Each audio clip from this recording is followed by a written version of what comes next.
selamat datang di channel Materialian. Semua ya ilmu material tidak menjadi alien.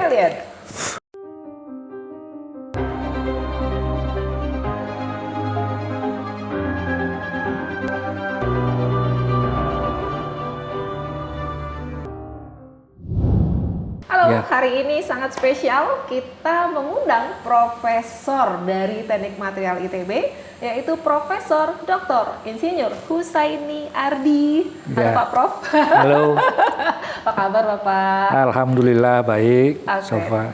Terima kasih Pak, nih udah di antara kesibukannya nih sudah Ya. bersedia untuk kita ajak bicara nih Pak di Materialian. Dan lama sih sebenarnya pengen ngajak Pak Uca gitu. Pak, panggilannya Pak Uca. Jadi namanya Pak Husaini Ardi ya Pak ya. Iya. Tapi nama sayangnya kalau di Teknik Material kita Iya. panggilnya Pak Uca ya Pak. Iya. Ya? Kira-kira kenapa ya Pak kok dipanggil Pak Uca Pak?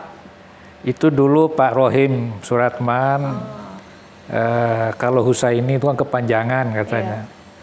Terus kebetulan waktu itu ada yang namanya Soraya Peruca. Itu perenang ya, perempuan perenang. Oke. Dan dia lagi heboh-hebohnya lah waktu itu. Iya. Nah, oleh Pak Rohim dilihat, wah ini Uca. Ya udah itu saya dipanggilnya Uca gitu. Waduh, ternyata ada sejarah. Nah, sejarahnya gitu. Ya, dari Pak Rohim itu. Dari Pak Rohim ya. ya. Jadi Pak Rohim itu juga Profesor Rohim Suratman almarhum, jadi itu guru kita semua ya Pak ya. Dan beliau itu ya jadi panutan kita juga, dan ternyata yang memberi nama Pak Uca adalah Pak Rohim. Pak Tapi Rohim. waktu itu Bapak nerima aja Pak dipanggil Pak Uca? Iya, saya sih selama masih lucu-lucuan nggak apa-apa. Selama masih lucu-lucuan nggak apa-apa ya nggak Pak apa-apa. ya. Iya. Karena kadang-kadang kalau misalnya kan kita kan terbiasa dengan Pak Uca tuh Pak ya. Iya. Nanti kalau misalnya ada dosen dari prodi lain, Pak Husaini yang mana ya? Itu Pak Uca gitu loh ya. Jadi nama sayangnya tuh Pak Uca ya Pak ya. Iya. Oke Pak Uca, ini selamat sekali lagi ya Pak ya udah jadi profesor. Dan kalau yang nonton ya pengen tahu betapa hebohnya kemarin ketika kita merayakan Pak Uca gitu ya dikukuhan jadi profesor di Aula Barat.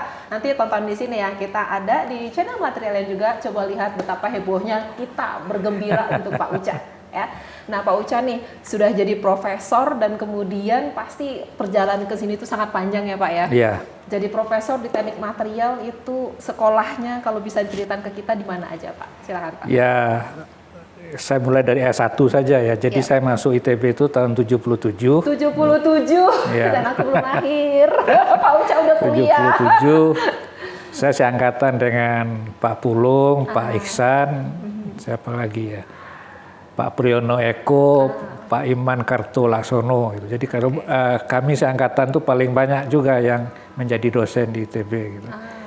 Nah, saya lulusnya tahun 84. Jadi dulu Itu tuh, di teknik mesin ya Pak ya kalau dulu? iya ya? di teknik Oh, mesin. Ya, saya masuk Oke. teknik mesin. Teknik mesin. TPB-nya itu 1,5 tahun itu. Aduh, lama 1,5 tahun puas Pak ya. Semester pertama itu matrikulasi, kemudian 2 semester berikutnya itu ya TPB gitu.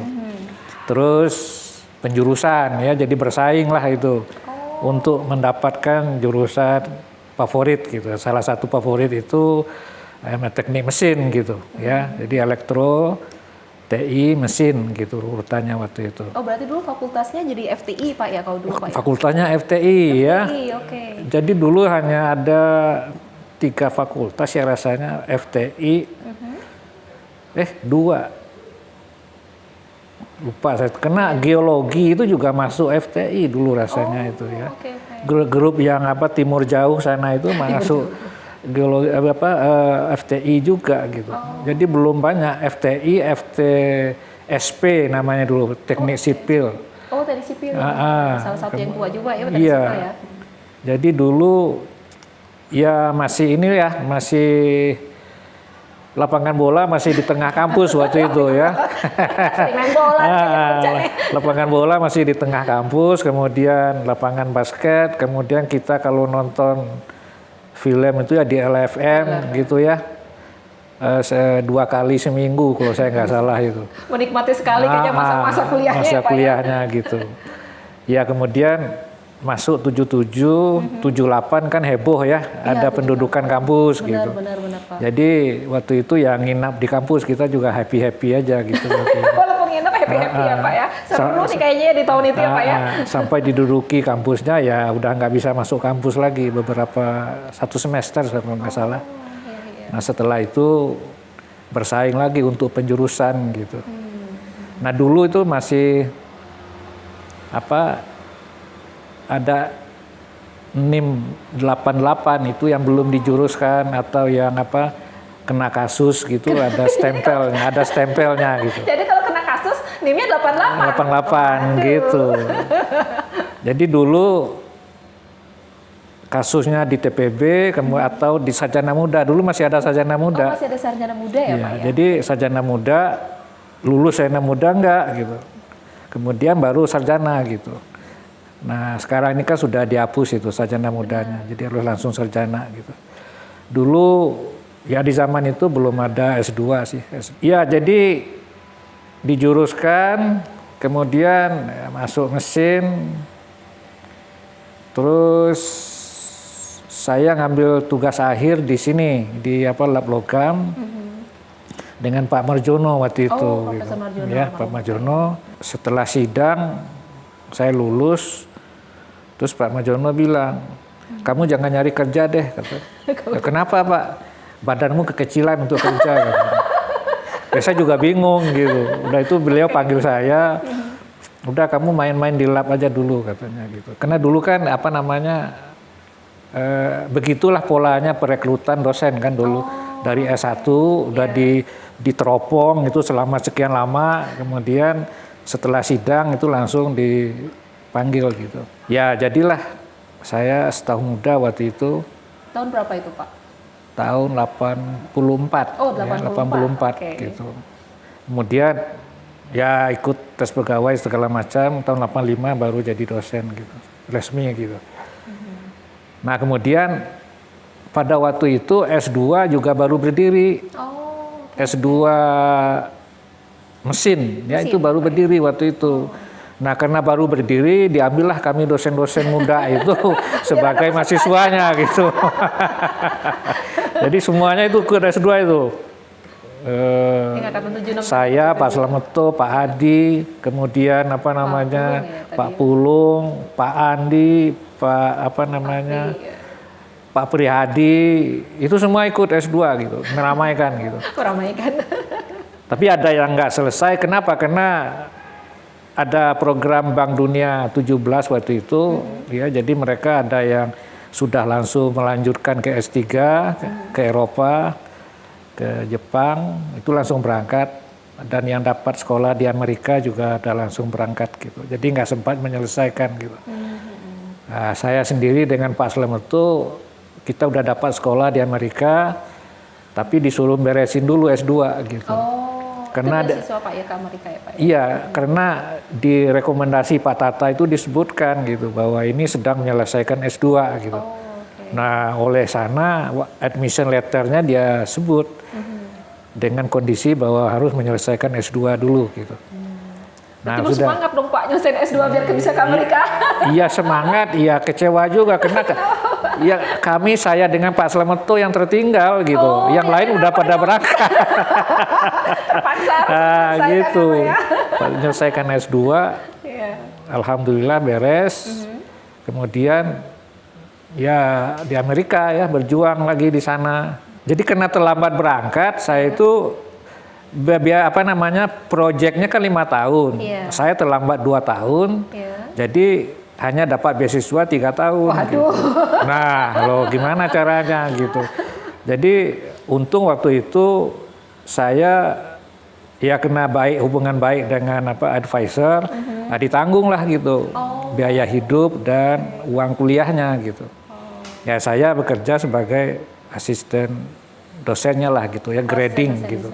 Grading gitu. Pak, univ apa nih? Pasti pada mau tahu di Amerika masuk ke univ apa nih Pak?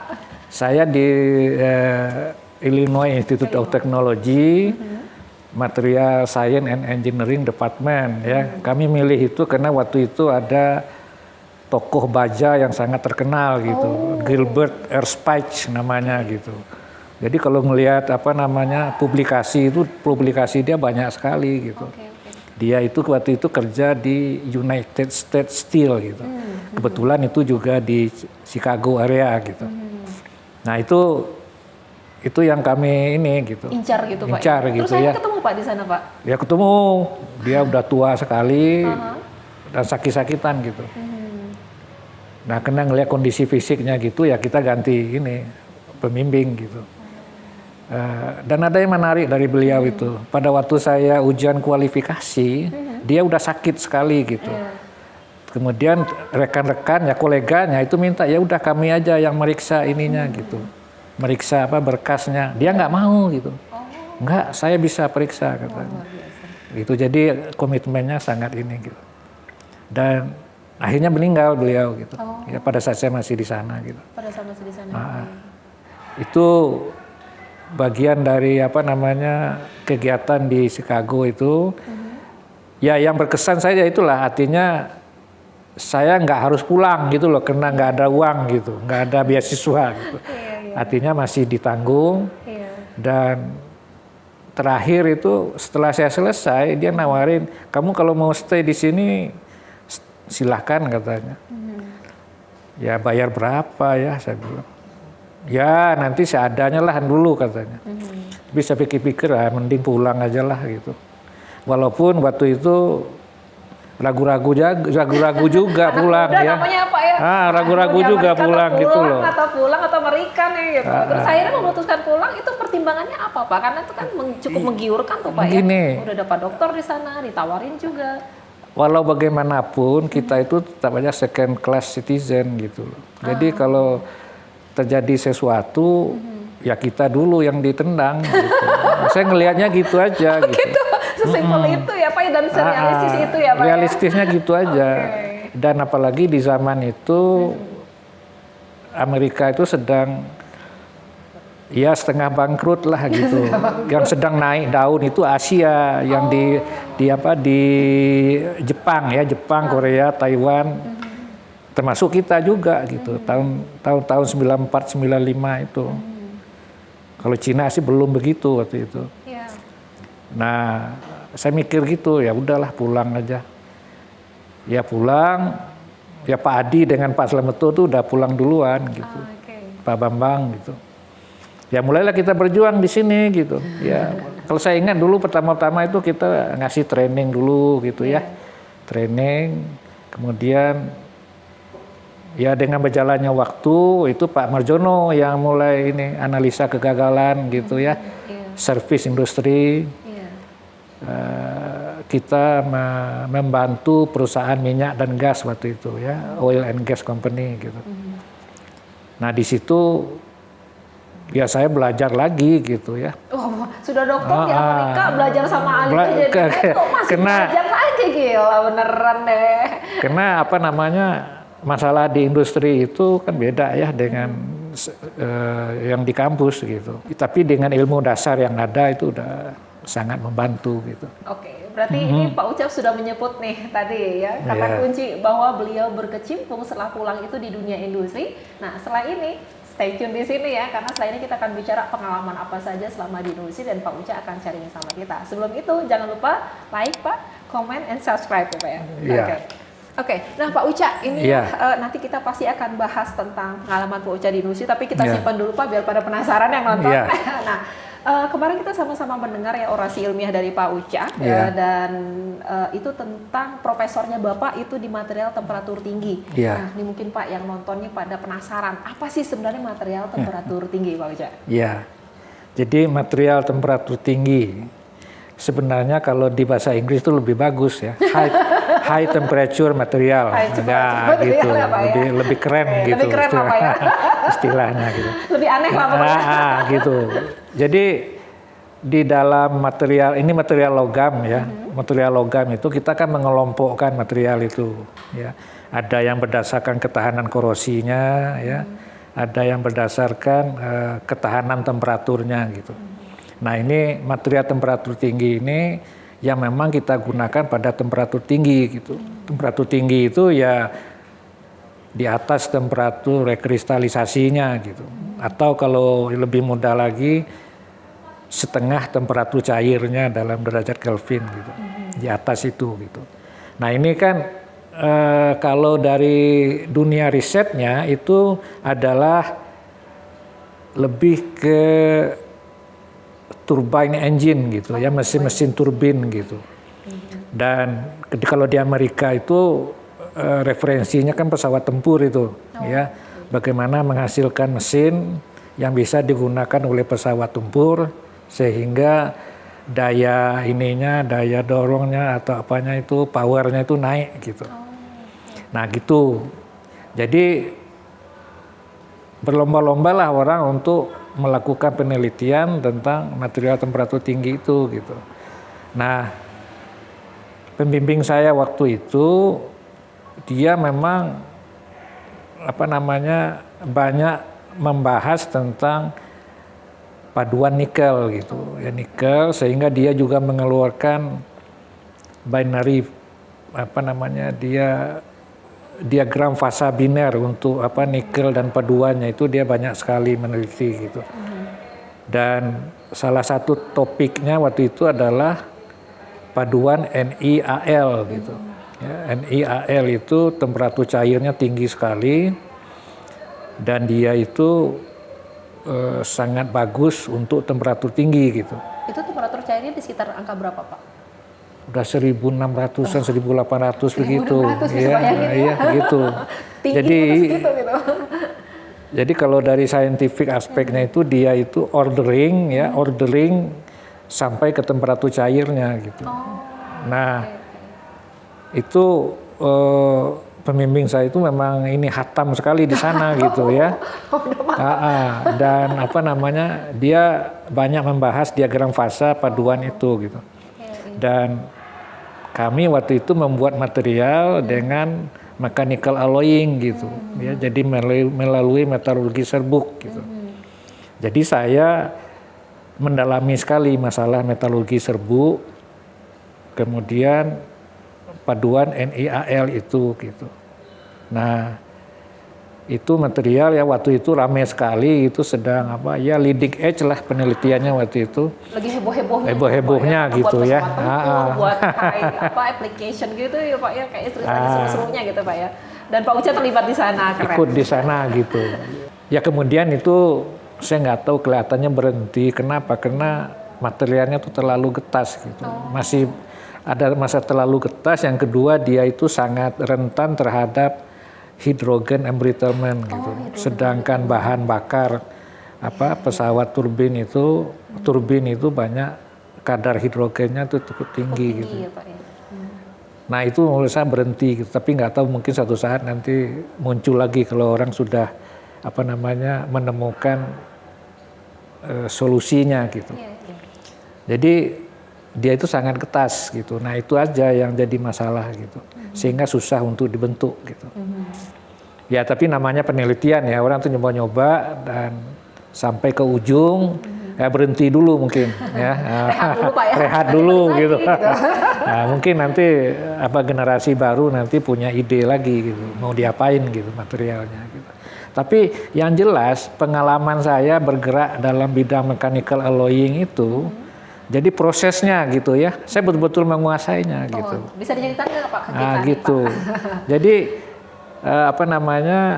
pertama kita harus punya background yang bagus dalam bidang metalurgi serbuk gitu, powder metallurgy gitu.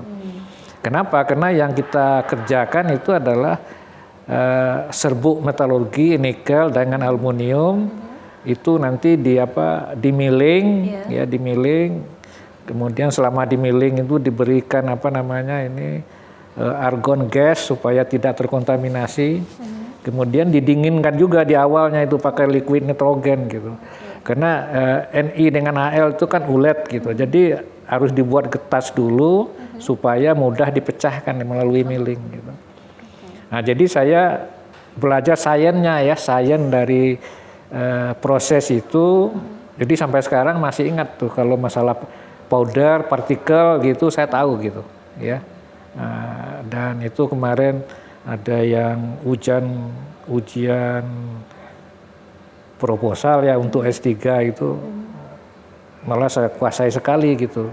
Banyak saya kasih saran gitu, saya berikan saran tentang ininya gitu, rencana S3-nya gitu, proposalnya. Wah, ini berarti kalau yang nonton ada yang keinginan untuk S3 di logam nih, kayaknya tuh jangan segan-segan tuh kontak Pak Uca, akhirnya profesor di sana. Metalurgi serbuk ya Pak basisnya, dan pasti akan sangat keren sekali. Jadi kontak kita nanti ya kalau mau ada S3. Ini ada ahlinya. Gitu ya Pak. Iya, ya. Jadi itu apa, material temperatur tinggi itu di sana gitu. Jadi sebenarnya kalau apa namanya, ketika saya pulang ke Indonesia, ternyata itu pabrik pupuk, pabrik petrokimia, itu reaktor mereka itu menggunakan material cast austenitic stainless steel gitu, ya. Cast austenitic stainless steel yang memang diperuntukkan untuk beroperasi pada temperatur tinggi gitu. Jadi kayak jodoh gitu ya Pak ya? Begitu Iya, ilmunya bisa dipakai di industri. jadi apa namanya, nyambung gitu ya. Artinya yang basic-basic yang kita pelajari waktu S3 itu kepakai gitu. Masuk juga ketika ke pembangkit listrik gitu ya, itu ada apa namanya, boiler material dalam boiler itu kan temperatur tinggi semua, dan itu juga apa namanya, ya artinya familiar lah dengan mekanisme apa yang terjadi, bagaimana karakteristik dari material tersebut gitu. Nah itu yang apa namanya sangat membantu saya dalam mengatasi masalah-masalah yang dihadapi di industri terkait dengan material yang beroperasi pada temperatur tinggi itu gitu.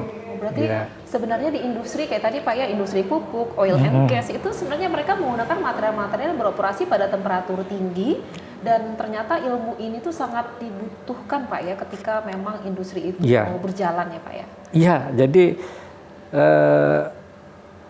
karena teman-teman di industri itu kan mereka tinggal pakai aja gitu, beli berdasarkan rekomendasi dari apa namanya yang punya teknologi ya, artinya mereka pakai teknologi dari Kellogg, kalau petrokimia itu umumnya itu Kellogg atau dari Mitsui segala macam. Nah itu kan materialnya udah ada gitu.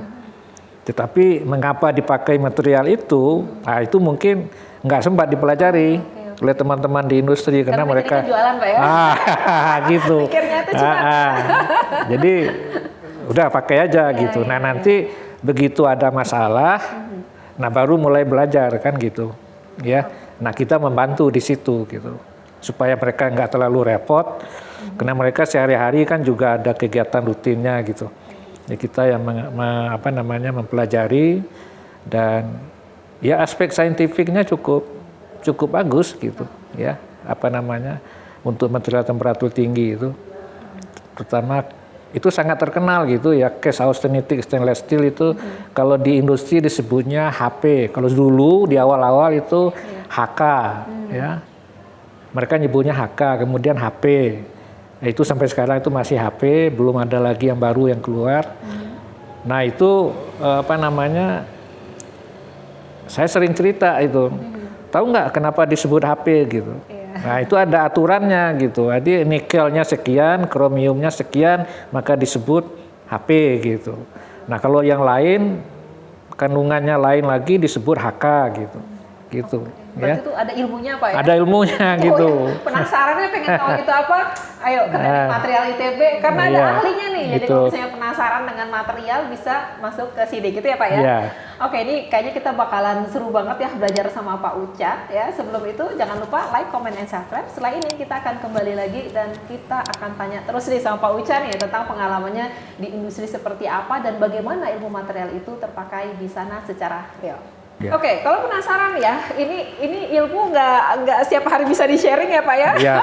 Kecuali di-sharingnya sama mahasiswa yang spesial masuk ke teknik material ya. Jadi kalau mau langsung dapat ilmu material yang seperti tadi, jangan ragu-ragu untuk masuk teknik material ya. Tapi hari ini materialien akan sharing nih buat yang nonton pengalaman dari Pak Uca, betapa serunya dan betapa menantang sepertinya Pak ya. Pengalaman-pengalaman di industri, dan kemudian Pak Uca itu gimana solve the problem dari industri, dan ini artinya Pak Uca itu memberikan kontribusi secara langsung di masalah yang ada di industri. Nah Pak Uca nih, saya kayaknya penasaran Apa saja sih Pak masalah yang suka dihadapi secara umum di industri, dan kemudian pengalaman yang paling berkesan selama Bapak memberi memecahkan masalah gitu Pak di industri, yang bisa di-sharing ke kita tuh kira-kira apa Pak? Silakan Pak.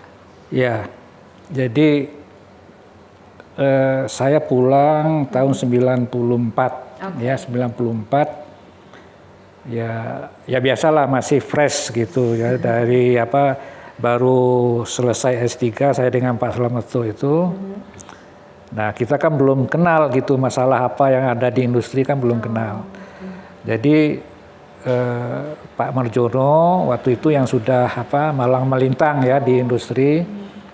Kemudian kita juga dibantu sebenarnya oleh Pertamina. Jadi di Pertamina itu dulu ada yang namanya Badan Koordinasi Kontraktor Asing, BKKA kalau saya nggak salah namanya, yang menjadi cikal bakal SKK Migas. SKK Migas itu cikal bakalnya dari Pertamina. Iya, dari Pertamina. Itu mereka itu mengkoordinir kontraktor asing gitu ya, di bawah pengawasan mereka gitu. Nah, di situ mulai kontraktor asing itu diperkenalkan dengan kemampuan universitas di Indonesia gitu, untuk diajak ikutlah di dalam terlibat gitu. Karena waktu itu ya masih banyak pembangunan pabrik-pabrik baru gitu ya untuk ini. Nah, itu beberapa kali itu dari Total, dari BP itu diajak ke sini gitu, ngelihat peralatan lab gitu. Nah, untuk memperkenalkan itu gitu, supaya nantinya kalau diperlukan bisa menggunakan keahlian yang ada di perguruan tinggi gitu. Nah, itu yang sebenarnya mendorong juga gitu. Terus tahun 94 95 itu sudah mulai saya ikut dengan Pak Marjono, yaitu Pak Marjono kemana ya saya ikut aja. Ngintil. Tapi ini ya cukup berat perjuangan waktu itu. Kenapa? Ya karena pekerjaan itu banyak, kasusnya itu berbeda-beda gitu. Nah itu, ya karena kan banyak dari industri kan nggak sama kasusnya gitu. Kasusnya berbeda-beda, akhirnya harus kerja keras untuk belajar gitu, baca literatur gitu.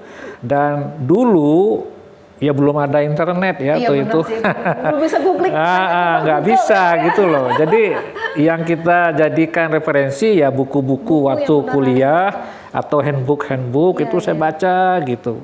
Jadi mungkin itu ingat itu angkatan pertama angkatan 94 95 di material itu, saya itu sampai tengah malam di sini itu. Karena kalau dengan industri itu kan waktunya dibatasi gitu. Jadi harus artinya cepat gitu, iya harus cepat gitu. Nah, Anda tahulah Pak Marjono orangnya gimana gitu ya, perfect gitu kan. Nah, gitu ya. Jadi kita harus lebih cepat dari beliau gitu ya. Nah, supaya nyambung gitu. Kalau enggak ketinggalan gitu. Nah, gitu. Nah, itu jadi tahun-tahun itu adalah tahun perjuangan. Perjuangan itu maksudnya mengenali masalah yang ada di industri. Gimana gitu. Secara cepat untuk mengenali gitu. Dan cari jalan keluarnya. Cari jalan keluarnya. Gitu. Itu bisa belajar berapa lama tuh Pak, sampai pagi? Waduh, saya waktu itu jadi Pak Marjono tuh bagus juga. Dia paksa kita yang membuat laporan. Wah gitu. Jadi yang saya lakukan itu kalau presentasi saya dengar gitu, presentasi. Oh ini, jadi nanti itu kalau membuat laporan saya lebih mudah gitu. Nah, tapi keuntungannya juga ada. Saya kan dari Amerika, jadi bahasa Inggrisnya bagus gitu. Nah ya, badangan laporannya itu dalam bahasa Inggris gitu. Laporannya bahasa Inggris, jadi kayak oke lah gitu ya Pak ya. Ya zaman dulu belum ada Grammarly ya, nggak ada gitu. Jadi belum ada kemudahan, belum ada Google segala macam ya Pak ya. Nah jadi itu beberapa tahun, ya kemudian saya ingat itu tahun 98 kita kan ini krisis moneter ya. Wah, itu parah itu. Biasa itu. Jadi ambruk industri Pak ya. Tapi peluang buat kami gitu. Pak. Iya. Nih, Pak, di antara gini. Kan itu ada peluang tuh gimana ceritanya, Jadi gini ceritanya, dulu itu ada perusahaan-perusahaan kita itu kalau mereka punya masalah, mereka ke Singapura. Mereka ke Malaysia, mereka ke Inggris, mereka ke Houston. Sekalian jalan-jalan gitu. Ya kan? Nah, setelah Krismon itu semua di-cut gitu. Saya ingat itu. Luar biasa waktu teman-teman saya yang di oil and gas waktu itu gajinya dolar gitu. Iya. Kemudian semua di-cut, dirupiahkan gitu. Nah, terpaksa mereka mencari tenaga ahli di dalam negeri gitu. Nah, tambah numpuk lagi itu kerjaan waktu itu. Nah, itu yang saya katakan peluang gitu ya gitu. Setelah itu Pak Marjono sibuk mendirikan KNKT ya. KNKT ya Pak. Ya, beliau kan yang mendirikan itu. Dia sudah semakin sedikit waktunya di sini gitu.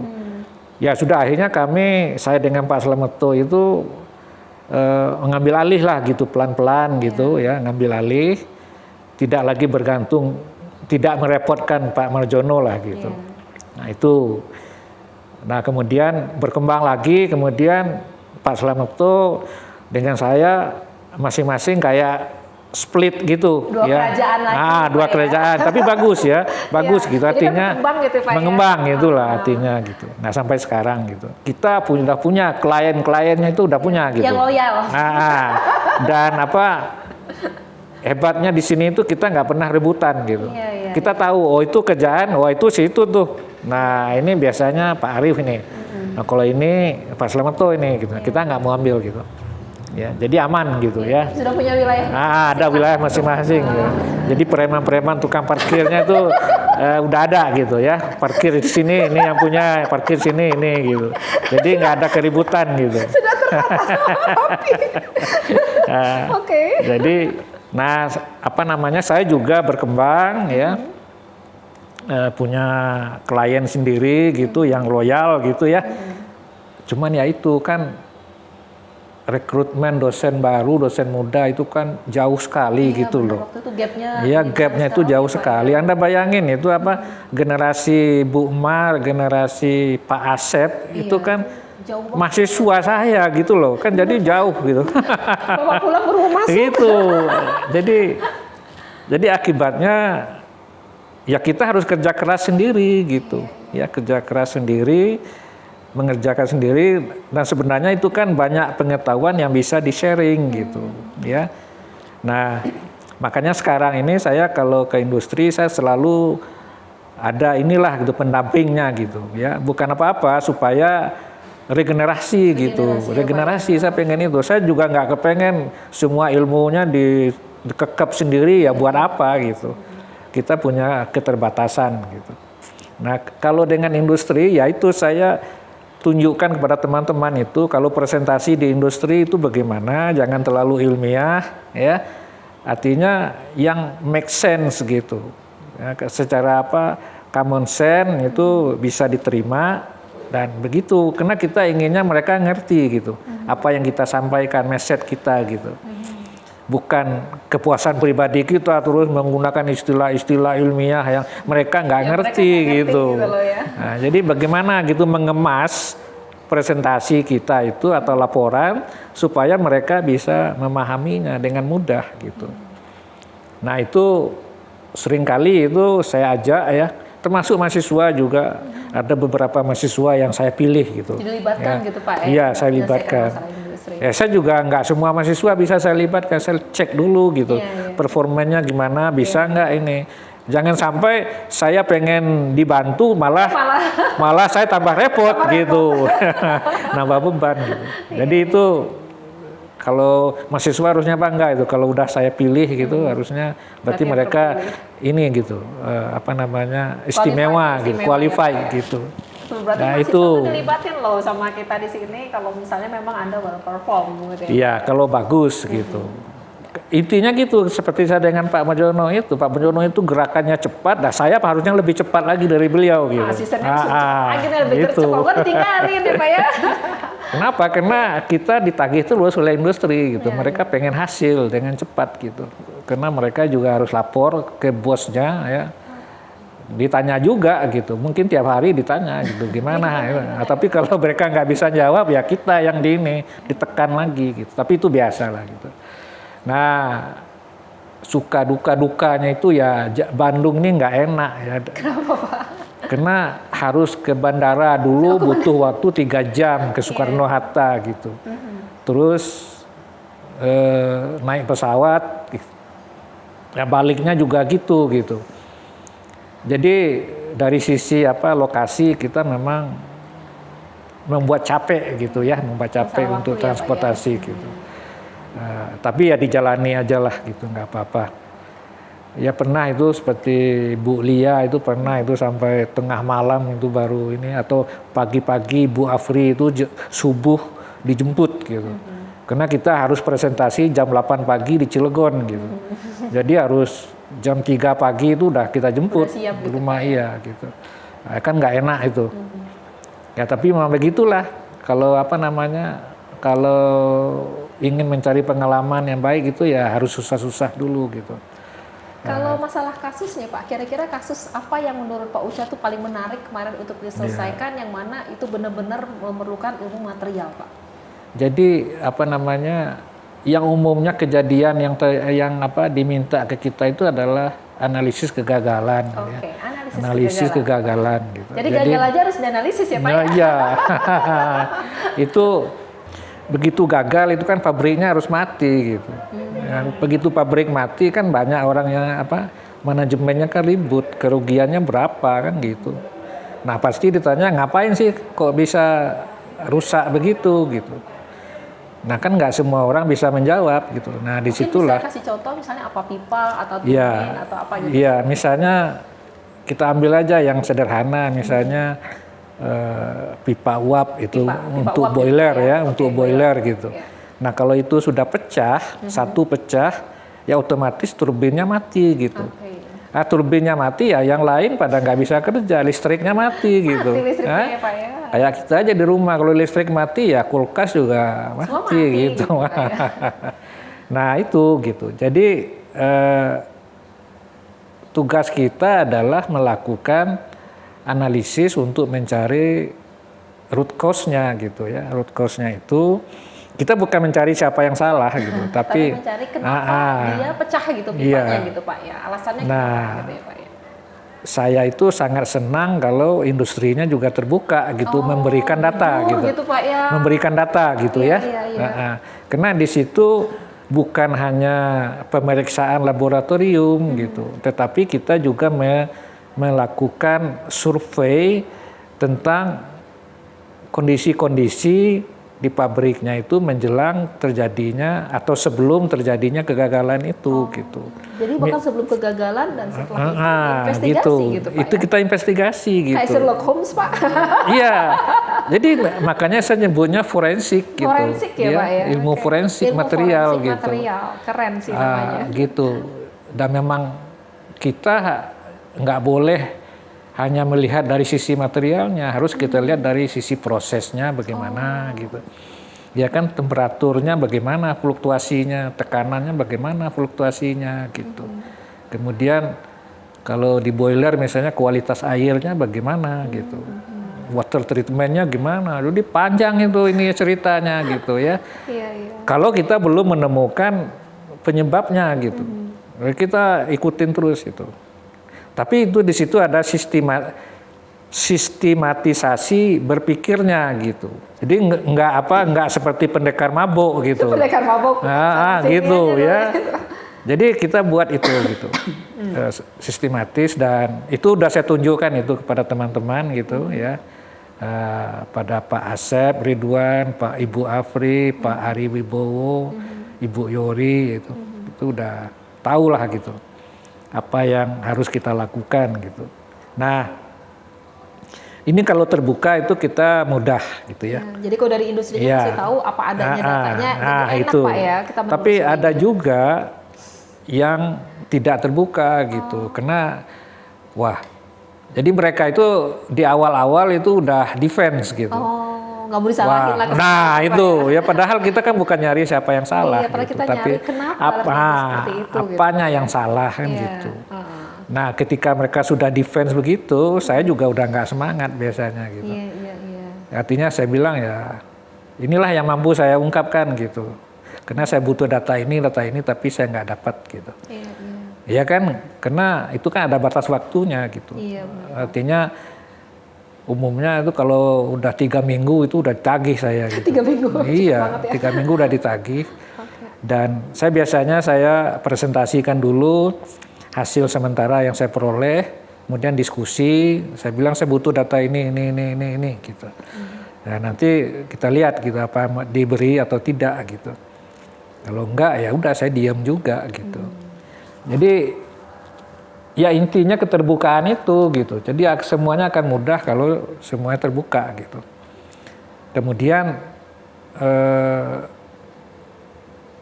ada juga apa namanya konflik internal kadang-kadang itu juga kita keimbas, tapi saya nggak mau ikut-ikutan itu. Ya konflik itu di dalam urusan. perusahaannya ya, Pak? Iya gitu antara geng ini dengan geng ini gitu adalah gitu.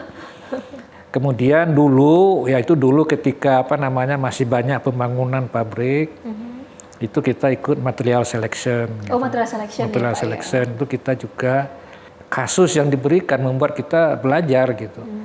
Oh harusnya begini gitu. Yang paling menarik kasus apa nih Pak kalau untuk pemilihan material Pak? Pemilihan material itu yang challenging banget gitu Pak? Iya, yang challenging bangetnya itu gini, misalnya ada pabrik baru, ya. Jadi masih dalam tahap ini nih, di tahap perancangan, ya, perancangan.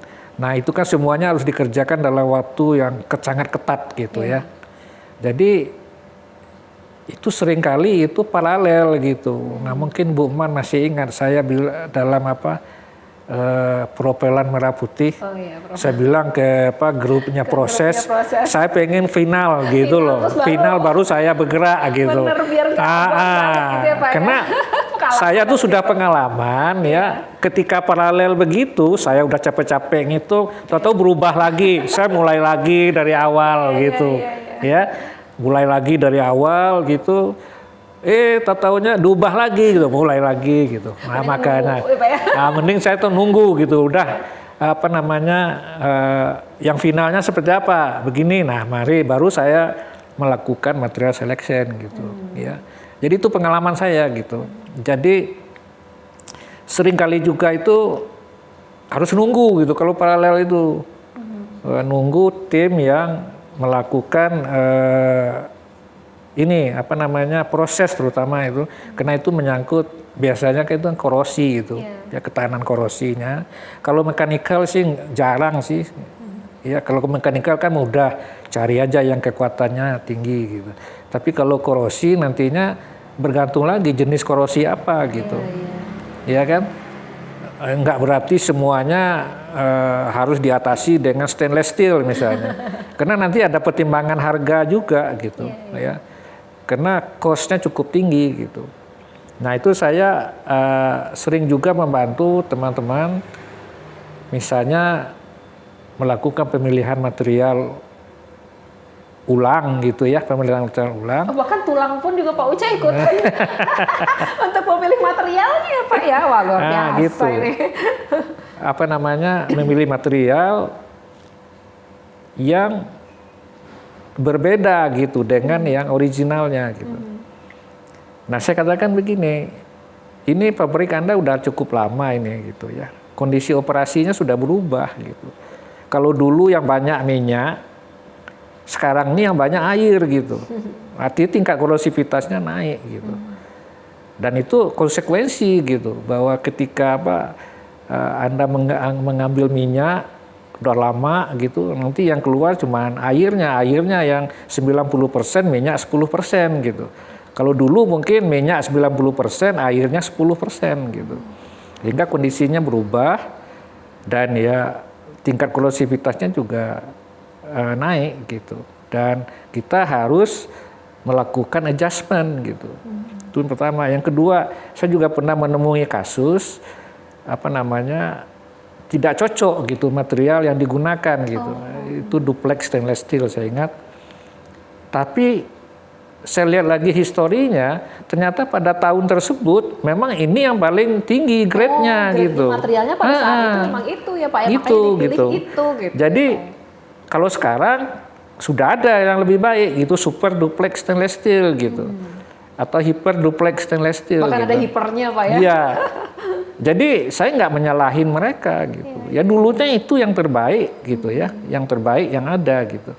Nah sekarang kalau mau mengganti ya oke, sudah ada pengganti yang lebih baik gitu. Berarti perkembangan material itu terus bergulir ya Pak ya, dan Oh itu iya. yang membuat pemilihan materialnya pun juga butuh ahli-ahli tertentu untuk Iya. tahu gitu Pak ya. Nah apa namanya, terutama masalah korosi gitu, tingkat korosivitasnya kan makin lama makin berat ya. Kenapa? Karena orang meningkatkan efisiensi dari pabrik gitu. Iya. Pengennya ya untung gitu Pak ya, efisiensi. Ketika efisiensinya dinaikin, ya otomatis beban material juga semakin berat gitu. Ya apa namanya, challenging-nya itu gitu. Bagaimana meyakinkan gitu ya klien ini loh alternatif yang lebih baik gitu. Dan itu kan nggak gampang Pak ya, ketika orang sudah terbiasa pakai material yang eksis, Ya. kemudian kita bilang kayaknya harus ganti yang ini Ya. gitu ya. Dan itu kan gimana tuh Pak cara Bapak meyakinkan sehingga mereka bilang oke Pak kita ganti gitu. Ya saya juga nggak mau menyebut itu pendapat pribadi saya, tapi ini standar nih yang bilang gitu. Oh, pakainya acuan standar gitu Pak ya. Kalau standar kan mereka nggak bisa ngomong lagi gitu loh, Benar. ya. Bukan Ini personal standar. kita, tapi kita ada acuan gitu Pak ya. Jadi ini juga yang harus dipahami ya dengan industri itu, jangan pendapat pribadi gitu. Jangan juga pendapat dari buku textbook gitu. Karena mereka apa namanya, Bible-nya itu adalah standar itu Bible-nya gitu. standar ya Pak ya. Oke. Standar, kalau standar ya udah mereka manut langsung gitu. Jadi saya selalu larinya ke sana gitu. Iya, iya. Pernah juga Pak, tapi selama ini pakai material ini, Bu. Ya itu kan Nah, biasanya gitu tuh Pak. saya bilang gini. Turun-temurun ada klien gitu. Saya bilang, Pak, material ini udah nggak ada lagi di dalam standar, udah dikeluarin gitu, diganti oleh material ini gitu. Nah itu ada ininya gitu, di ASTM itu disebut standar ini udah nggak dipakai lagi gitu, diganti oleh standar ini gitu. Ya jadi itu gitu. Jadi komunikasi dengan industri itu paling mudah ya dengan menggunakan standar. Berarti kita tahu nih triknya gitu. ya, gimana cara ngadepinnya. Nah, apa namanya, kalau mau apa namanya pengalaman yang paling baik itu ya mulailah melihat standar gitu. Dan cukup banyak itu ya standar-standar yang ini. Tapi mudah kok kalau punya basic itu mudah. Berarti belajar terus nih kayaknya, baca terus ya Pak. Oh iya, update terus ilmunya harus ya. itu. Wah, luar biasa. Dan apa namanya, karena kerjaannya nggak berhenti datang gitu. Ya. Itu gimana cara memotivasi diri tuh Pak supaya mau belajar terus dan update terus nih Pak? Ya saya nggak mau dipermalukan waktu presentasi gitu. Oh gitu Pak. Karena di perusahaan itu kan ada juga alumni dari ITB. Kita juga nggak mau mereka malu gitu. Iya, ya. iya. Ada bekas mahasiswa kita misalnya gitu ya. Kita nggak mungkin tidak mau juga mereka malu gitu. Karena dosennya kok memberi penjelasan yang nggak bagus misalnya gitu, atau nggak bisa menjawab pertanyaan gitu. Wah itu berat ya. Kalau dengan industri itu kita presentasi ke sana, kemudian itu banyak orang dari berbagai divisi gitu ya. Itu mereka kan nanya sesuai dengan kepentingan mereka gitu. Praktis di lapangan Iya, gitu Pak ya, bukan praktis hanya di lapangan teori gitu. dikelola saja gitu Pak ya. Ya alhamdulillah selama ini sih udah aman-aman aja ya. Kenapa? Karena ya saya mungkin udah terlalu lama ya. Jadi istilah-istilah mereka, terminologi yang mereka pakai, saya udah ngerti. Jam terbangnya udah. Nah gitu. Oke. Nah makanya saya selalu ajak dosen-dosen muda itu karena itu gitu. Supaya juga dapat pengalaman. Dan Paling nggak mendengar ya, gitu. Gitu loh kehidupannya gitu ya. Challenging yang harus kita hadapi gitu. Oh, gila rame, seru banget ya. Mungkin kalau yang mau pengen denger ceritanya langsung, sekolah di teknik material. Nanti punya kesempatan ngobrol langsung dengan Pak Uca. Dan kalau Anda mau perform, bisa langsung diajak untuk terlibat di industri. Ya. Habis ini kita akan bincang yang lain dulu. Jangan lupa untuk like, comment, and subscribe. Ya. Oke Pak. Untuk yang pengalaman tadi seru banget ya Pak ya, dan kalau kita terusin kayaknya 12 SKS lebih kita sampai malam ya, karena kita bisa kayak ngelomong gitu dengerin Pak Uca cerita gitu loh ya, karena ini tuh true story ya, jadi asli itu benar-benar yang dialami di lapangan, kemudian juga suka sharing juga di kelas ya Pak ya, pengalaman-pengalaman tersebut, jadi mahasiswa juga kayak real gitu ya, kita bukan hanya textbook saja. Jadi di teknik material ITB itu biasanya seperti itu, dosennya punya jam terbang, punya kapasitas ilmu, kemudian punya jam terbang yang tinggi, punya pengalaman industri, dan kemudian itu yang di-sharing kepada mahasiswa, jadi nggak rugi kalau masuk ke sini ya. Nah kemudian nih Pak Uca, dari dulu tuh emang pengen jadi dosen Pak, atau kepikir nggak kalau memang suatu hari akan menjadi seperti ini, menjadi profesor, kemudian juga dibutuhkan oleh banyak industri ilmunya, tuh pernah kepikir seperti ini nggak Pak? Ya itu tadi yang saya ceritakan di awal, saya tuh ngikutin alirannya aja, aliran kehidupan aja. Jadi kehidupan ya Pak ya. Ya semuanya kan dulu pengennya alumni ITB itu pasti cita-citanya kan kerja di swasta kan gitu, make money lah gitu. Iyalah. Nah tapi saya kan dilarang oleh Pak Marjono. Terus nurut Pak. Katanya kamu kurang gede orangnya gitu. Nah gitu. Ya udah, saya manut aja gitu. Dan suruh S2 ya saya ikut S2 gitu. Kemudian S3. Baik-baik Pak Uca. Nah, jadi artinya saya nggak mau melawan ini arus gitu ya. Nggak mau melawan arus. Ya ikutin aja. Kemudian S3. Nah S3 itu ada wanti-wanti dari Pak Tata waktu itu. Tata Surdia ya Pak ya? Iya, kamu harus sekolah di Amerika. Gitu. Nah gitu aja. Terus Pak Arsono juga, oke mereka itu kan alumni Amerika juga. Ya, oke. Kamu harus sekolah di Amerika. Dan itu kan berat ya. Berat, Apa namanya, TOEFL-nya bolak-balik. Jadi kami itu punya istilah dulu itu langganan gitu. Dan dulu itu kan belum ada internet ya. Benar, jadi tes TOEFL itu hasilnya baru ketahuan 2 bulan kemudian. Karena dikirim gitu, pakai pos gitu. Pakai pos gitu. Waduh. Kemudian kalau apa namanya, kalau testingnya di Jakarta, nah, harus berangkat ke Jakarta. Nah, terus melamar sekolahnya itu kan langsung, ya. Kalau yang Eropa waktu itu, yang Jepang itu diurus oleh kedutaannya gitu. Kalau ke Inggris itu British Council, Perancis itu kedutaan Perancis, Jepang itu kedutaan Jepang gitu. Itu. Nah kalau di Amerika nggak ada itu. Usaha sendiri gitu. Usaha sendiri ya. Usaha sendiri gitu. Dan apa namanya, pihak pemberi beasiswa itu tahunya ya pokoknya kalau ada admission letter ya udah kami urus gitu. Nah jadi itu beberapa kali ya kita mengejar skor TOEFL gitu, kemudian juga GRE gitu. GRE gitu. Lah kemudian ngirim lamaran ke beberapa perguruan tinggi gitu. Dan belum ada itu ya ranking-rankingan tuh belum ada waktu itu gitu. Nah jadi itu kalau ngirim surat gitu, itu nanti dia kirim informasi itu sekitar 2 atau 3 bulan kemudian. Karena semuanya pakai pos gitu. Gitu ya. Jadi ya harus sabarlah kita waktu itu gitu ya. Kemudian masuk apa namanya sudah lengkap semua. Ya coba lamar, kemudian ada yang nerima, ada yang enggak juga gitu. Ya udah kemudian berangkat apa namanya sekolah S3 ya ta.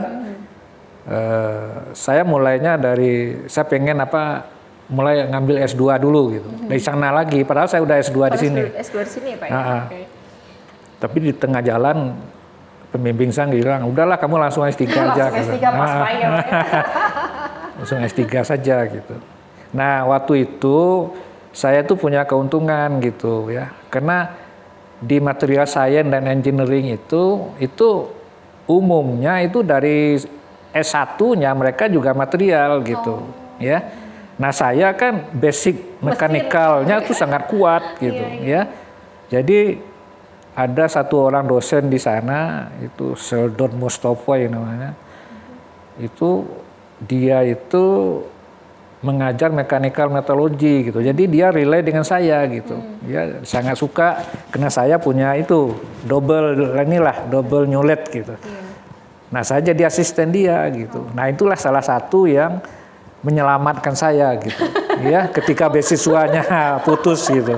Menyelamatkan Berarti skill saya. itu Pak ya, jadi ilmu Iya, dasar itu yang ilmu menyelamatkan dasar Pak Uca. gitu.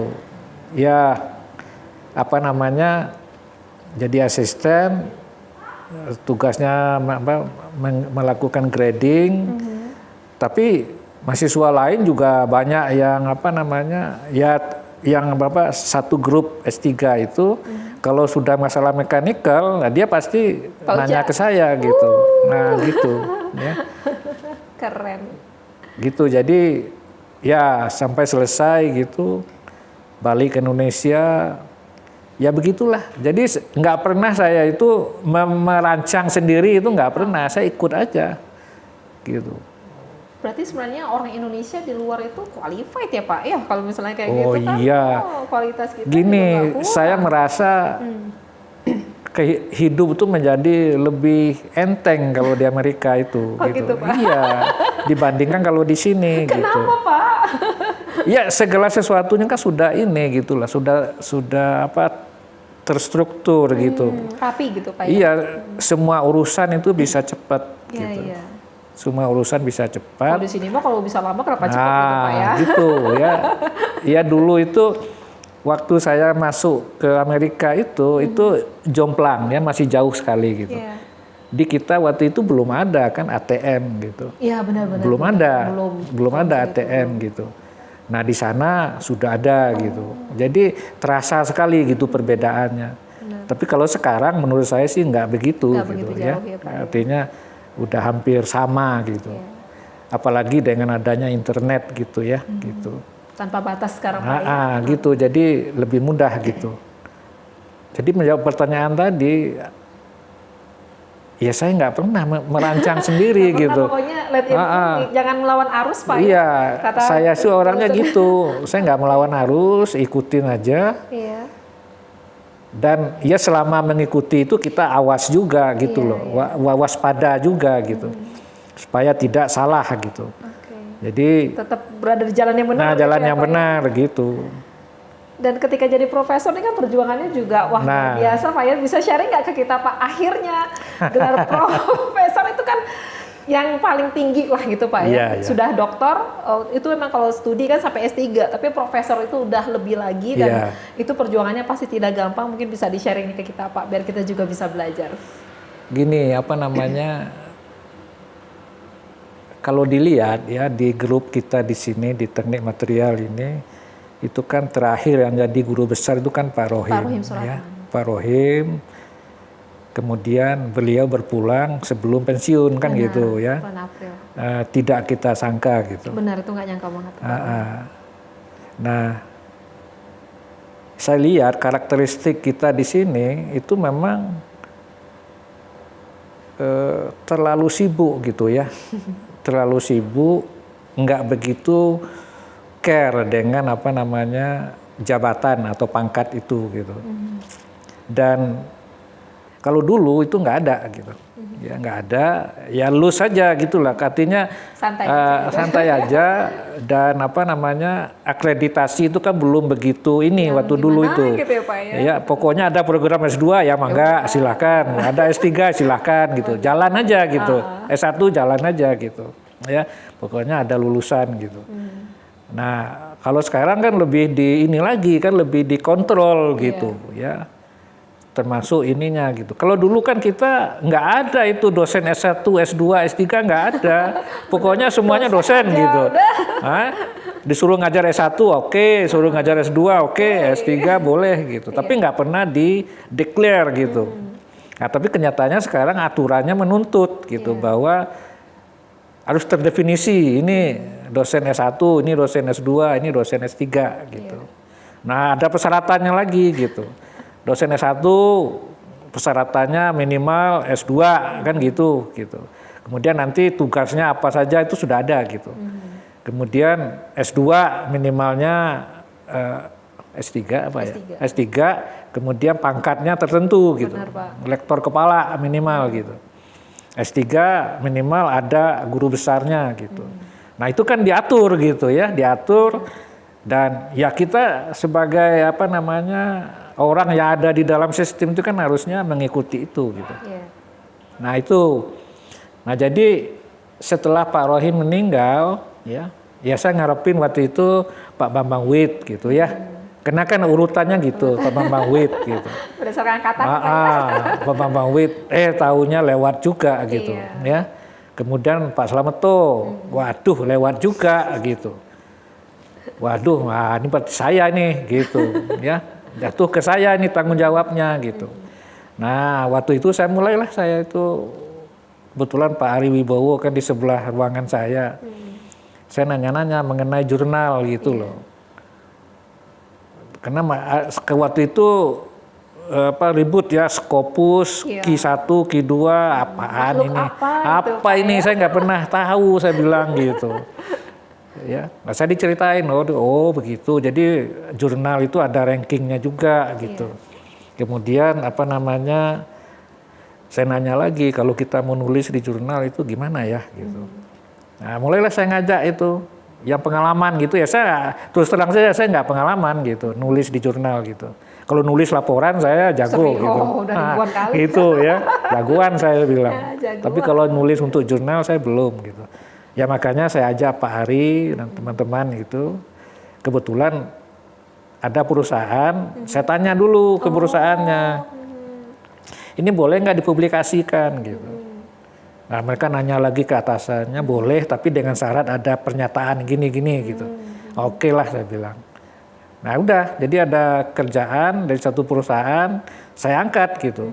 Ya, diangkat, diterima gitu. Nggak lama prosesnya, langsung diterima gitu. Oke, lumayan dapat satu kan. Kan satu udah cukup sebenarnya untuk guru besar. Guru besar nama pertama gitu Pak. Tapi saya juga nggak mau, ternyata enteng kok ini. Gitu. Ternyata nggak sesulit itu ya Pak ya? Udah, saya tulis angkat lagi satu kasus gitu. Ini dengan Ibu Afri, dengan Pak Ari itu banyak itu. Terima juga gitu. Udah punya modal 2, udah cukup lah gitu. Nah dari situ ya udah berjalan aja ngikutin alur lagi gitu ya, aliran lagi. Saya coba lengkapi semuanya persyaratan. Kemudian saya komunikasi terus dengan bagian kepegawaian FTMD. Nah alhamdulillah itu seperti yang disampaikan Pak Hermawan kemarin, tanpa masalah gitu. Langsung keterima, nggak bolak-balik gitu. Dan itu malah di ITB sendiri itu malah bingung, kok ada yang masuk duluan tapi kok saya yang di ini dulu gitu. Gitu prosesnya gitu. Ya alhamdulillah gitu. Kapabilitasnya memang profesor. Gitu. Ya banyak nyelesain masalah di industri, masalahnya cuma nulis aja kan. Nulis aja gitu. Jadi udah 2, kemudian kemarin saya angkat lagi satu kasus lagi ya. Saya lihat itu banyak sekali yang baca baru 1 minggu udah dibaca 50 orang. Tadi saya dikasih selamat oleh ResearchGate ya. ResearchGate biasanya gitu. Congratulations gitu. Kamu sudah 50 orang yang baca tulisan kamu gitu. Ya udah. Berarti emang berkualitas Pak kalau seperti itu. Ya karena luar biasa. Gambar-gambar segala macamnya itu kan real ya. Dan itu nggak mudah gitu. Iya. Untuk bisa punya akses ke dalam pabrik itu kan nggak mudah. Benar. Tapi kemarin ketika orasi juga Mar dengar ternyata kakaknya Bapak juga profesor Pak. Ini sekeluarga emang pinter atau gimana ya Pak ya? Gini, kakak saya itu dokter spesialis mata. Udah almarhum. Dia yang paling tua itu. Dia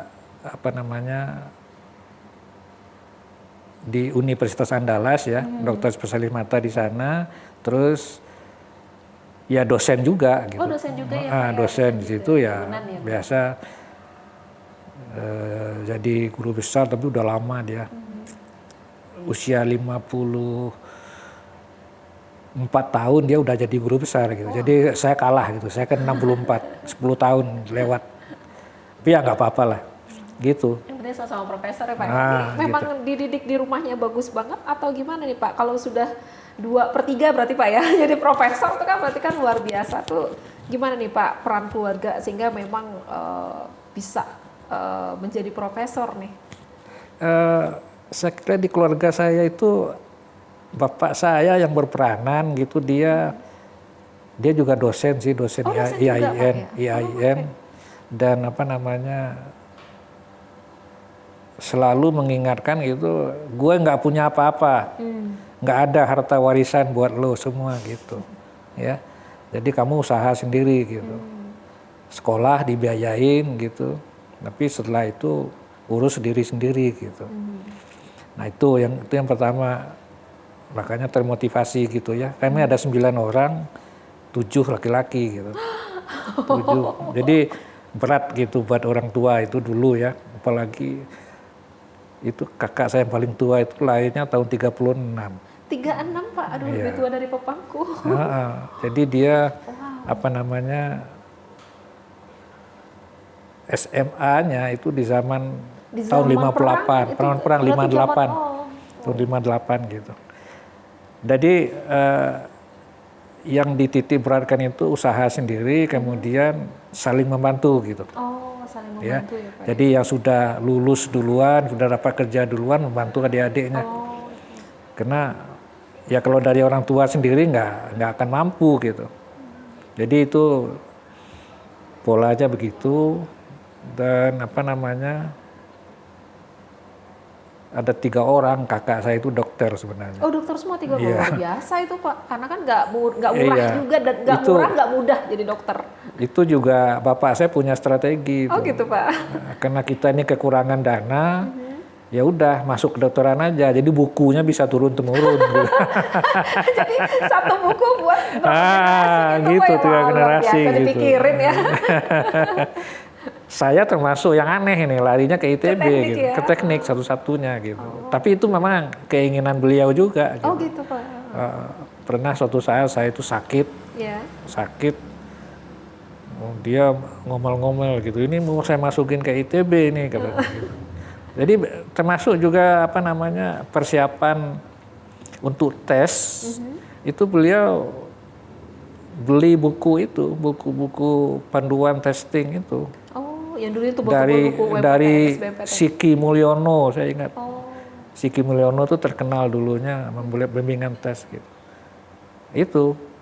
Jadi saya dari kelas 1 SMA itu udah belajar itu soal apa testing itu gitu. PPI ya rasanya dulu, Pak, ya, kayak apa itu, UMPTN gitu, Pak, ya. Dulu itu 776 tuh PPI bukan, Pak? Bukan Skalu gitu. Skalu, benar, Skalu itu pertama kali kan ya. Jadi Skalu. Dulu itu tes gabungan 5 universitas kan, ITB, IPB, UI, UGM, ITS kalau nggak salah. Nah nanti setelah lulus kita harus melamar lagi gitu ke masing-masing universitas itu. Tahap-tahapannya ya, Pak. Nah saya waktu itu cuma melamar ke ITB dengan UI aja gitu. Alhamdulillah diterima dua-duanya. Ya karena saya mikir malas ya jauh-jauh ke Jogja gitu, ya apalagi ke Surabaya. Gitu. Jadi ya gitulah kehidupan, Bu Mar. Saya bukan tipe yang melawan arus gitu. Dan sampai di titik ini, Pak, ya, ngikutin arus tapi menjadi yang terbaik gitu, Pak, ya, di jalan itu gitu. Dan pasti kita tahu perjuangannya tuh luar biasa dan rajinnya pasti luar biasa gitu, Pak, ya. Nah di sini tuh apa sih, Pak, yang selalu Bapak pegang sehingga walaupun ngikutin arus tapi tetap menjadi yang terbaik di sana, Pak? Saya itu selalu menganggap bahwa kita harus mengandalkan diri kita sendiri gitu.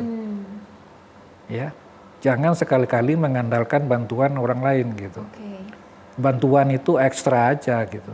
Ya, syukur-syukur ada bantuan, kalau enggak ya enggak apa-apa gitu. Jadi saya agak dalam hal apa namanya kesejahteraan saya terlalu ini gitu ya, agak strict gitu. Artinya ya kena itu tadi, karena toh akhirnya saya harus menanggung sendiri gitu. Saya nggak bisa mengandalkan orang lain untuk mengurusin saya gitu. Nah jadi itulah daya kesejahteraan itu, dan saya juga mencoba membantu yang lainnya, menyejahterakan yang lainnya juga gitu, ya, gitu. Karena saya tahu, apalagi dosen-dosen muda itu kebutuhannya, ya saya coba bantulah gitu. Ya, saya coba bantu dengan apa? Mengajak mereka ikut dalam proyek-proyek saya gitu. Tapi intinya begitu, bahwa kita harus mengandalkan diri kita sendiri gitu. Bantuan itu syukur-syukur ada, Itu kalau bonus enggak gitu Pak ya, tapi kita harus berjuang, harus fighting, berjuang gitu, itu punya benar-benar modal sendiri gitu. Ya, Jadi termasuk juga mengelola keuangan gitu. Itu kita jangan hanya taunya cuma tabungan dengan deposito saja gitu, ya. Mengelola keuangan ya untuk kebaikan kita gitu. Nah, itu jadi saya belajar juga itu, ya. Belajar ya dari baca-baca aja gitu. luar biasa. Nah, di sana supaya apa belajarnya namanya? apapun ya Pak ya dipelajari. Karena itu ya bagian dari kehidupan kita gitu, ya. Kehidupan kita gitu, bagaimana mengelola aset misalnya gitu. Udah Jadi terlambat semua itu gitu. sudah harus di planning gitu ya Pak ya. Harus dari sekarang, mumpung masih muda gitu. Ya masih punya banyak waktu. Kalau sudah seperti saya ini kan hanya nunggu 5 tahun lagi baru pensiun kan gitu. Tapi udah disiapin juga, harus bersiap juga gitu. Supaya bisa pensiun dengan bahagia. Nah gitu. harus ingat bahagia, jangan lupa bahagia Ya Pak jangan ya. lupa bahagia gitu. Dan kalau Mar lihat Pak ya, Bapak itu termasuk yang easy going gitu loh Pak orangnya. Maksudnya itu Ya. kayak apa ya? Itu kok bisa begitu ya Pak ya? Mungkin itu dari keluarga saya, bapak saya juga gitu. Bapak saya gitu itu ya, Pak ya? Oke. dengan teman-teman saya itu, saya kan waktu SMA itu bisa ngobrol, terus bercanda segala macam gitu. Nah saya juga begitu gitu, relasi saya dengan apa mahasiswa ya seperti teman gitu. Iya benar, seperti teman gitu, Teman. asik-asik aja gitu, santai Biasa aja gitu. Jadi saya nggak pernah membuat jarak gitu. Kenapa? Karena ternyata kita butuh teman gitu, ya kita butuh teman untuk ngobrol gitu. Jadi saya tuh ya biasa saja gitu. Apa namanya? Ada mahasiswa bimbingan, kadang-kadang asistensi 5 menit, selanjutnya ngegosip gitu, bisa berjam-jam gitu ya, gitu. Jadi rame ya Pak. Nah, jadi saya kira itu bagus ya. Jadi mahasiswanya nggak stres gitu. Apa namanya? Dia terbuka gitu ya. Dia terbuka apa masalah pribadinya dia sampaikan. Karena dia percaya kita temannya gitu. Nah, mungkin nanti bisa kita bantu menjelaskan. Oh, harusnya begini. Karena dia gengsi kalau nanya ke bapaknya gitu atau ke ibunya gitu, ya. Gitu. Berarti bukan hanya jadi guru tapi juga bisa jadi teman ya Pak. Itu yang penting menurut saya gitu ya. Apalagi generasi zaman sekarang kan beda ya. Beda ya Pak ya. Mereka terbuka. Benar. Dan apa namanya banyak sekali sumber informasi yang mereka jadikan acuan gitu. Nah kita yang mengarahkan gitu. Oke Pak, wah ini ngobrolnya seru nih, nggak selesai nanti kalau diterusin. Mungkin ini yang terakhir Pak. Sampai di titik ini tuh pasti sudah luar biasa di industri perjalanan hidup, kemudian ketika studi dan dalam segala bidang Pak. Nah ini kita pengen nih Pak Uca mungkin closingnya memberikan sesuatu nih kepada yang dengar supaya menjadi inspirasi dari kita Pak. Gimana sih sebenarnya menjalani kehidupan ini dan tetap berprestasi dan di jalan yang benar kira-kira gitu Pak. Ya jangan neko-neko ya. Saya ingat sekali dulu itu. Dulu saya Pak Slameto, Pak Yatna itu dulu kami itu asisten praktikum, tapi udah jadi dosen, asisten praktikum, tapi pegawai PLN. Ya. Jadi dulu itu PLN itu ngirim pegawainya ke ITB, disekolahkan. Nah, ada praktikumnya di lab PLN itu di sebelah TPB itu. Nah kami asisten, dosen muda ya, ada cuan lah di situ. Nah itu sambil ngobrol-ngobrol ya itu Pak Yarna itu sering ngobrol. Ya kita itu kalau jadi dosen itu syukur-syukur jadi guru besar katanya gitu. Pak Yana juga guru besar. Iya, ya kan syukur-syukur gitu. Dia nggak neko-neko amat katanya gitu. Nah, saya pikir ya benar juga gitu. Artinya kalau kita neko-neko ya kita susah sendiri gitu. Karena bentrok sana, bentrok sini, kemudian stresnya juga cukup tinggi gitu. Tapi ya kalau wira swasta beda lagi ya karena itu. Tapi ini kan sebagai dosen gitu, saya kira nggak perlu lah yang aneh-aneh gitu. Apalagi kita kan dijadikan sebagai acuan gitu buat mahasiswa dan mungkin juga masyarakat. Masyarakat itu kadang-kadang mengharapkannya Lebih ya Pak. berlebih gitu ya. Artinya, oh ini profesor gitu. Profesor, nah mereka udah punya standar itu. Profesor itu harus begini gitu. Ya kita sendiri tuh nggak pernah tahu gitu loh. Ya. Mereka harus punya ini karakteristiknya begini gitu. Tapi ya itu kita harus tahu diri dan tetap menjaga hubungan baik dengan lingkungan gitu. Kalau saya sih cita-cita saya selanjutnya memang mau nulis buku ya, nulis pengalaman itu saya. Bukunya banyak experience-nya luar biasa tuh kita tunggu nulis Pak buku. bukunya. Cuman ya itu ternyata setelah menjadi guru besar ini tugas administrasinya semakin banyak. Benar sih Pak. Rapat rapat sini. Rapat ini, rapat itu, approval ini, approval itu. Sebut juga Pak. Review ini, review itu gitu.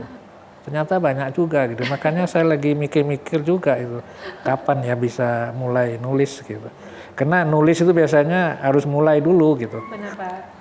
Kalau sudah mulai itu nggak berhenti Nanti gitu. ketagihannya kayak publikasi ya Pak ya. Iya gitu. Jadi itu ya cita-cita saya itu dan kemudian juga saya pengennya dosen-dosen yang lebih muda itu udah bisa ini gitu ngambil alih kerjaan saya gitu. Di warisan yang saya tinggalkan ya bukan apa-apa, ya ini klien-klien saya itu gitu. Ya seperti saya dengan Pak Slametto menerima warisan dari Pak Marjono gitu. Jadi kita rawat, kita kembangkan gitu. Sehingga generasi selanjutnya bisa memanfaatkan juga gitu. Tidak terputus gitu dan industrinya juga ini ya bahagia gitu, ada yang membantu gitu. Semua bahagia, semua gitu. Tapi kalau ya saya harapkan nanti semuanya bisalah sesuai gitu. Dengan butuh waktu juga gitu, tapi saya yakin bisa gitu. Aduh luar biasa nih Pak buat hari ini dan semoga bukunya segera launching ya Pak, didoain Ya, alhamdulillah. semoga bisa gitu ya. Dan biasanya kalau di Materialian kita suka kasih kenang-kenangan tuh Pak sebagai tanda terima kasih kita bahwa kita pernah berbincang, kemudian juga Pak Uca sudah memberikan ilmu kepada kita dan yang dengar. Nah biasanya kita punya sesuatu. Thank you. Ini buat Pak Uca Pak. Nah apa ini? Coba silakan dibuka Pak. Oh Ya, ini itu Materialian Pak. Materialian. Iya ada tulisannya Materialian. Ini Spesial biasanya kalau buat tamu-tamu yang Materialian untuk kita kasih. Jadi ini. Iya. Tuh. Nah gitu. Ya. Ada tulisan Materialian ya. Iya. Terima kasih Bu Mat. Sama-sama Pak Uca. Materialian gitu. Supaya material tidak menjadi alien. Ya mudah-mudahan ini semakin banyak yang berminat untuk kuliah di prodi material. Ya ini pokoknya prodi paling asik di sini. Ya. Asik itu karena hubungan yang sangat akrab antara dosen dengan mahasiswa ya gitu. Jadi mahasiswanya itu kalau ketemu dosennya ya nggak seperti ketemu pejabat gitu ya, biasa aja gitu. Kita berdiskusi, bercanda. Nah kalau asisten saya itu biasanya akhir semester saya traktir gitu loh. traktirnya makan pizza gitu ya. Makan pizza. Cuman kemarin selama COVID itu ya jadi absen gitu. Sebelumnya ada itu saya kumpulin ya mempererat hubungan silaturahmi gitu ya. Jadi silakan ya mendaftar di program studi teknik material gitu. Ini pokoknya Anda tidak akan menyesal gitu ya. Kita punya material logam, material polimer, material keramik gitu. Nah, nanti ada yang ahli baterai, ada yang ahli mesiu ini propelan ini Bu Umar gitu ya. Ada yang ahli material bio yaitu untuk pengganti ini organ tubuh gitu. Nah, itu ada gitu. Oke Pak, Ya, jadi terima kasih Pak sudah nge-endorse Pak.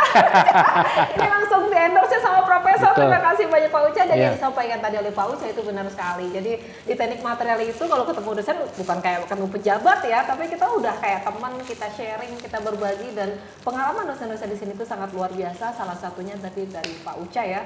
Profesor Husaini Ardi resminya ngomongnya gitu, dan biasanya itu juga di-sharing di kelas, dan hubungan kita tuh biasanya memang akrab sekali ya Pak ya dengan mahasiswa, karena kita menganggap itu bagian dari kita. Dan tentu kalau Pak Uca bahkan sama asistennya suka ngajak makan bareng di akhir semester. Jadi kalau misalnya ingin belajar ilmu material dan dapat pengetahuan seperti yang tadi disampaikan oleh Pak Uca, jangan lupa untuk masuk ke teknik material ITB.